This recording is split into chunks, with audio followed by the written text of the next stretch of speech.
بسم اللہ الرحمن الرحیم۔ السلام علیکم۔ صدقہ اور خیرات کا اجر، انفاق فی سبیل اللہ اور فقیروں اور ضرورت مندوں کی حاجتوں کو پورا کرنا اللہ تعالیٰ کے نزدیک اعمال محبوب میں سے ایک پسندیدہ عمل ہے۔ اللہ تعالیٰ نے قرآن مجید میں جگہ جگہ صدقہ و خیرات کی فضیلت و اہمیت اور دنیا و آخرت میں اس کے فوائد بیان فرمائے ہیں، لہٰذا ہمیں سب سے پہلے صدقہ کے معنی و مفہوم کو سمجھنا ہوگا۔ اگر ہم اس موضوع کا بغور مطالعہ کریں گے تو ہمارے سامنے صدقہ کا لفظ اپنے وسیع معنی و مفہوم میں استعمال ہوتا ہوا نظر آئے گا۔ صدقے کا ان میں سے ایک مقصد یہ بھی ہے کہ اللہ تعالیٰ کی رضا و خوشنودی کے حصول کے لیے غرباء و مساکین یا خیر و بھلائی کے کاموں میں خرچ کرنا صدقہ کہلاتا ہے۔ صدقہ 3 اقسام پر مشتمل ہوتا ہے: فرض جیسے زکوٰۃ، واجب جیسے نظر مانا ہوا صدقہ، اور نفل جیسے عام خیر و بھلائی وغیرہ کے کاموں کے لیے استعمال شدہ صدقہ۔ سورہ بقرہ میں اس چیز کو بڑی ہی تفصیل کے ساتھ واضح طور پر بیان فرمایا گیا ہے۔ اللہ تعالیٰ نے صدقہ و خیرات دینے والوں کو عظیم الشان بدلہ کا وعدہ کرتے ہوئے ارشاد فرمایا۔ ترجمہ: جو لوگ اپنے مال خدا کی راہ میں خرچ کرتے ہیں ان کے مال کی مثال اس دانے کی سی ہے جس سے 7 بالیں اگیں اور ہر ایک بال میں 100 دانے ہوں، اور خدا جس کے مال کو چاہتا ہے زیادہ کرتا ہے، وہ بڑی کشائش والا اور سب کچھ جاننے والا ہے۔ مذکورہ بالا آیت کریمہ میں صدقہ و خیرات جیسے انفاق فی سبیل اللہ کی مثال ایک ایسے دانے سے دی گئی ہے جس کی 7 بالیاں ہوں اور ہر بالی میں 100 دانے۔ یہاں پر 7 بالیوں سے مراد 7 گنا اجر ہے، اور ہر نیکی کا اسلامی اصول یہ ہے کہ اس کا اجر 10 گنا ملے گا، جیسا کہ ارشاد باری تعالیٰ ہے، جو کوئی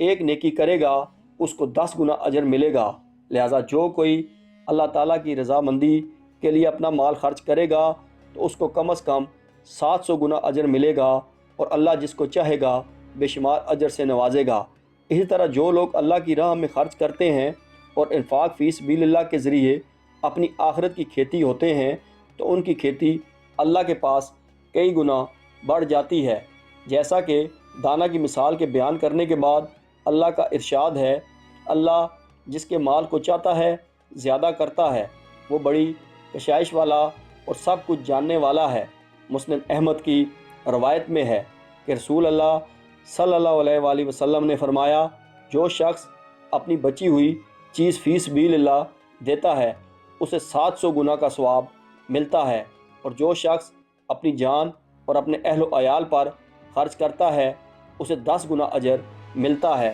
اور بیمار کی عیادت کا ثواب بھی 10 گنا ملتا ہے۔ مسند احمد کی ایک اور روایت میں ہے، ایک شخص نے نکیل والی اونٹنی خیرات کی تو آپ صلی اللہ علیہ وآلہ وسلم نے فرمایا، یہ شخص قیامت کے دن 700 نکیل والی اونٹنیاں پائے گا، لیکن صدقہ و خیرات کا اجر انہی لوگوں کو ملے گا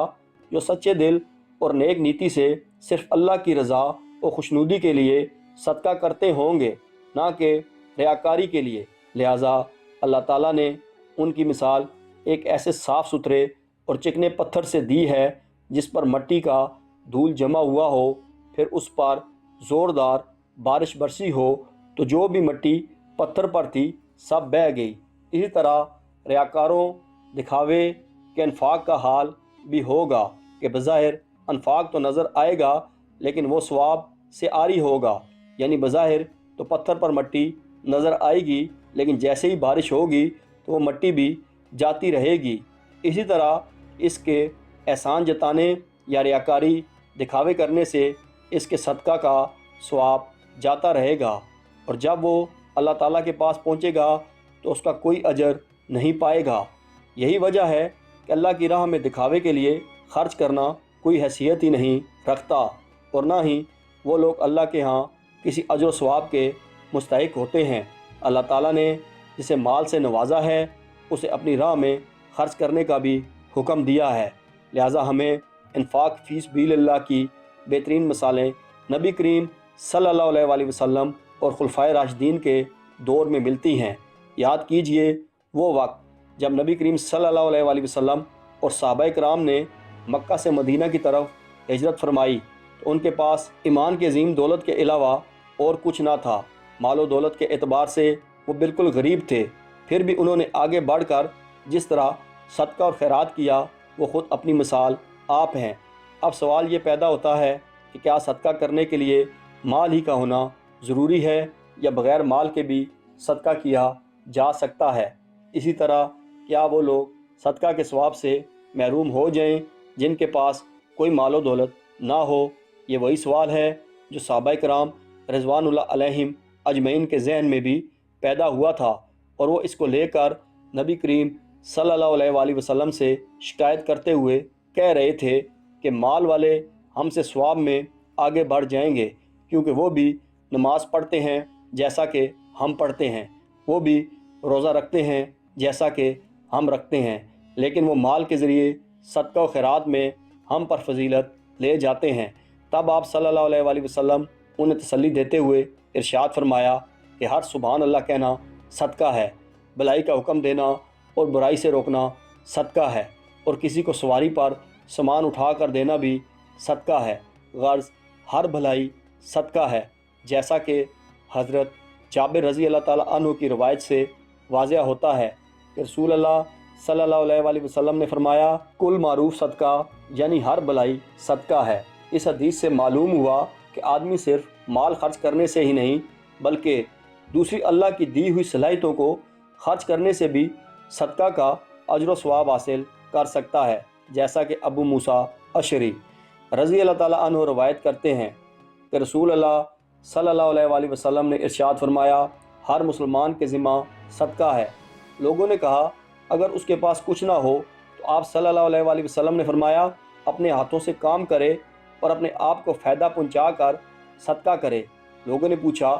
اگر وہ کوئی کام نہ کر سکے تو آپ صلی اللہ علیہ وآلہ وسلم نے فرمایا کہ کسی ضرورت مند کی مدد کرے۔ انہوں نے پوچھا اگر وہ بھی نہ کر سکے تو فرمایا بھلائی کا حکم دے۔ پھر پوچھا گیا اگر یہ بھی نہ کر سکے، فرمایا پھر برائی سے باز رہے، یہی اس کے لیے صدقہ ہے۔ حضرت ابو ذر رضی اللہ تعالیٰ عنہ سے مروی ایک اور حدیث میں ہے کہ رسول اللہ صلی اللہ علیہ وآلہ وسلم نے فرمایا تمہارے اپنے بھائی کے سامنے مسکرا دینا تمہارے لیے صدقہ ہے، اور تمہارا نیکی کا حکم دینا اور برائی سے روکنا تمہارے لیے صدقہ ہے، اور تمہارا راستے سے پتھر یا کسی بھی تکلیف دہ چیز کا ہٹانا بھی تمہارے لیے صدقہ ہے۔ غور کیجئے ہمارا دین کس قدر آسان ہے کہ وہ ہر قسم کی طبیعت اور ہر قسم کے حالات سے دو چار شخص کے لیے بھی صدقہ کا موقع فراہم کرتا ہے، بشرطے کہ وہ نیک نیت اور مخلص ہو۔ اللہ تعالیٰ سے دعا ہے کہ وہ ہمیں بھی صدقہ و خیرات اور بھلائیوں کے کاموں کی توفیق عطا فرمائے۔ آمین ثم آمین۔